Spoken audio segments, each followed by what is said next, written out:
Nagyeyelong kapaligiran. Sabi nga ng mga turista, parang winter wonderland. Sino ba naman ang mag-aakalang sa Pilipinas nararanasan din pala ang ganito kalamig na klima?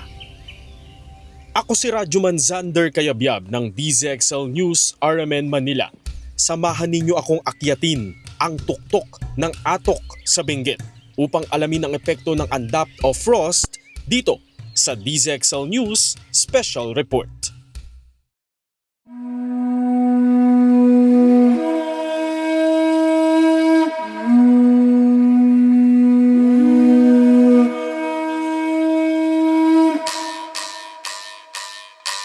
Salad Bowl of the Philippines kung tawagin ang lalawigan ng Benguet. Dito nang gagaling ang 80% ng mga highland vegetables sa bansa. Sa hagdan-hagdang taniman dito sinasaka ang mga repolyo, letsugas, patatas, labanos at iba pang high-value crops. Habang kinukumutan ng makapal na hamog ang kabundukan, ang malamig na hangin yumayakap naman. Nakakamanghang isipin na may pagkakataong nagyeyelo rin.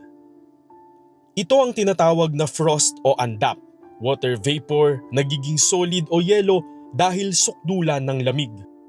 Paliwanag ni Pagasa Weather Specialist Benison J. Estareja, nakakaapekto ang amihan, maging ang snow sa ibang bansa, kaya labis na bumababa ang temperatura sa mga bulubundukin nating lalawigan. Hanggat meron tayong amihan at hanggat nag-i-snow pa rin dito sa may middle latitudes, then we're expecting pa rin na magkakaroon ng andap ng mababang temperatura. Nasa bayan ng Atok Benguet, ang second highest point ng Philippine Highway System. May taas itong 7,398 feet, pumapangalawa sa Ifugao. Makailang ulit naranasan ang andap dito mula December 2025 hanggang February 2026. Noong January, umabot sa 5 degrees Celsius ang temperatura sa Atok. Malamig sir. Kwento pa nga ng magsasakang si PJ Hate, pumalo pa ng 0 hanggang negative 2 degrees Celsius ang ground temperature nang ilapag niya ang thermometer sa tabi ng mga gulay. Kanina 1 degree. Oh, kapit tayo sa top of the ice. Maging ang sasakyan ito nabalot ng yelo. Pero kung 0 ang temperatura, 0 din ang kita. Ayon sa magsasakang si Ramon Gaviz Jr., may ilang wombok o Chinese cabbage na silang itatapon dahil hindi na mabebenta. Pag may andap po sir, ganito ang mangyari. Matitira po yung sa loob ng Chinese cabbage, ganito mag-yellow, ganito malulusaw po. Kung pwedeng linisin, pwede. Pero kung sira na, tapon na. Logi na talaga. Lumulutong kasi ang mga dahon kapag nabalot ng frost. Sa Barangay Paway, maagang nag-ani ang mga magsasaka noong huling linggo ng Enero dahil sa pangambang mas lumala pa ang andap pagpasok ng Pebrero. Inaalis nila ang mga dahong napinsala at isinasalba ang mga pwede pa. Nanghihinayang naman si Divine Philip sa kanilang puhunan sa pagtatanim. Grabe po. Kasi lahat po yung nasisira eh. Sayang yung mga expenses pag wala pong masalba. Mas lalo na pag yung 5 days na diretsong nag-frost. Talaga masisira po yung mga gulay. Kasi kami na yung mga iba, supply po namin. Kami po yung nagpi-finance po sa kanila. Yung katatanim nga po, talagang mamamatay siya pag hindi mo ididiligan para matunaw na po yung ice. Kasi pag sikat ng araw po, malanta na. Mistulang nagiging atraksyon na rin dito sa Atok Benguet ang frost. Pero para sa mga magsasaka, kailangan nilang magkumahog na diligan yung kanilang mga pananim dahil kung hindi, mawawala yung kanilang kabuhayan sa isang iglap o sa isang andap.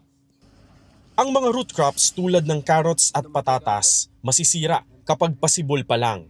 Ayon kay Benguet Provincial Agriculturist Delina Juan, kung nasa vegetative stage pa lang ang halaman at ito'y naandap, tuluyang malalanta o mababansot ang bunga.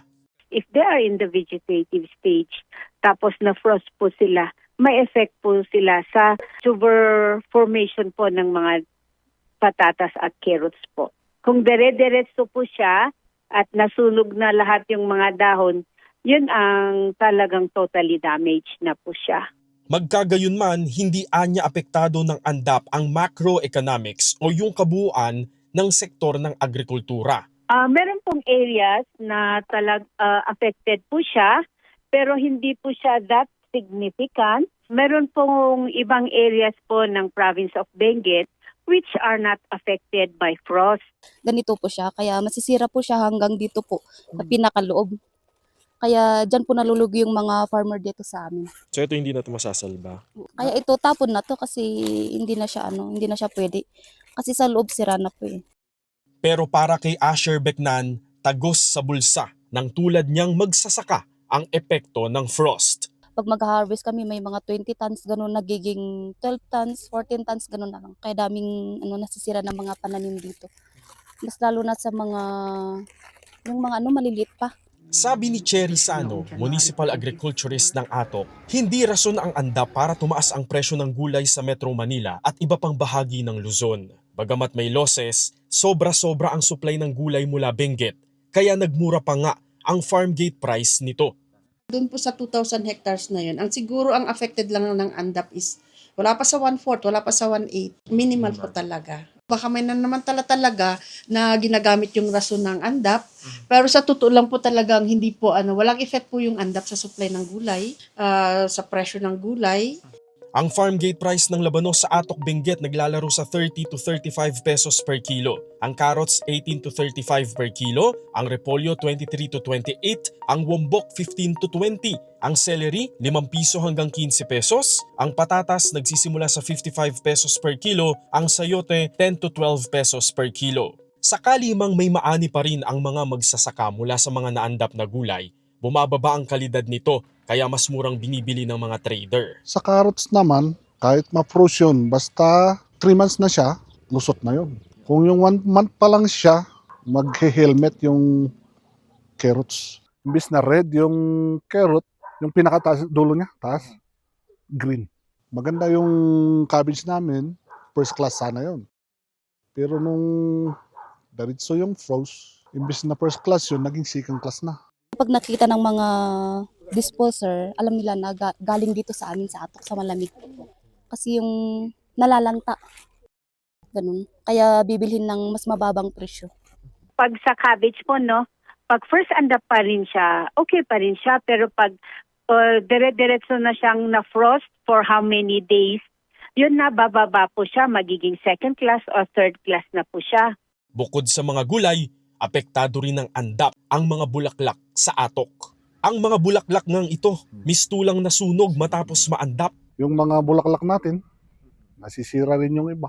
Kasi na-froze, wala na. Wala nang ma-harvest. Yung mga pinupuntang dangwa, kasi katatapos lang naman yung si Super Typhoon natin, si Uwan. Kasi hindi basta-bastang magre-recover yung mga bulaklak eh. Months in months yan. Ngayon, tinitignan ko yung mga truck na kumakarga, hindi napupuno yung truck. Pero ayon sa Department of Agriculture, sapat pa rin ang supply ng bulaklak para sa Valentine's Day at Panagbanga Festival sa Baguio City. Majority po kasi ng mga bulaklak is sa lower part po ng province of Benguet, southern part. Yung mga chrysanthemums, yung mga rose, dito po siya sa Trinidad. Meron po sa Atok pero hindi po majority sa Paway. Kaya hindi po sila affected. So yung supply pa rin po ng mga bulaklak is okay pa rin po. Dahil matagal naman nang may frost sa Benguet, maraming magsasaka ang nakapag-adjust na sa sitwasyon. Hindi naman po siya alarming kasi sa ngayon, alam na ng farmers natin yung pamamaraan nila, yung timing ng pagtatanim para during this time na frost season, harvest time na siya. Dagdag pa ni Jose Diego Rojas, Senior Agriculturist ng Bureau of Plant Industry ng DA, mahalagang maagapan ang frost para hindi mapinsala ang mga pananim. Yes po, normal po ito. Taon-taon po siyang nangyayari tuwing buwan ng Disyembre hanggang Pebrero. At alam na po nila kung anong dapat gawin. And isa po dito is kapag nagkaroon po ng ANDAP, nagsispray ho sila ng tubig para humatunaw yung yelo. And yung iba naman po, ginagawa po nila, meron po silang ibang tinatanim na gulay na hindi pong labis na naapektuhan po ng ANDAP. Sabi naman ni Assistant Secretary Joycel Panlilio, Deputy Spokesperson ng Agriculture Department, mahalaga ang pagtatayo ng mga greenhouse para protektado ang mga pananim. Ang direction po kasi ng DA ngayon para maiwasan itong mga ganito ay mag-establish na po ng mga greenhouses na ito po yung para po protected na parang nagiging shield na po itong mga greenhouses na to sa biglang pagpapalit po ng temperatura. At isa nga rin po sa pangmatagalan na intervention na maaari pong ibigay ng Department of Agriculture ay yung irrigation po para po dito. Ang DA po nagpo-provide po ng libreng pag-establish ng greenhouses. Yung iba naman po sa kanila, sila po mismo ay nag-establish po ng kanya-kanya nilang greenhouses. Nagbibigay din po kami ng mga plastic sheets na pang-cover po para doon po naman po sa mga tinatawag na tunnel greenhouses. Ito po yung medyo mababa po na greenhouses naman po. Kung sakali man na may affected sila, may mga damages, dito sa office namin mismo, meron kaming fund for calamity, for crop damages. Sa punto ng pamahalaan, ang pinsala ng frost hindi naman kalakihan, pero nilulusaw ng andap ang kita ng magsasaka, lalo't sumasabay pa ang mga kakumpetensya. Mas grabe po yung frost na kaapekto kaysa sa bagyo.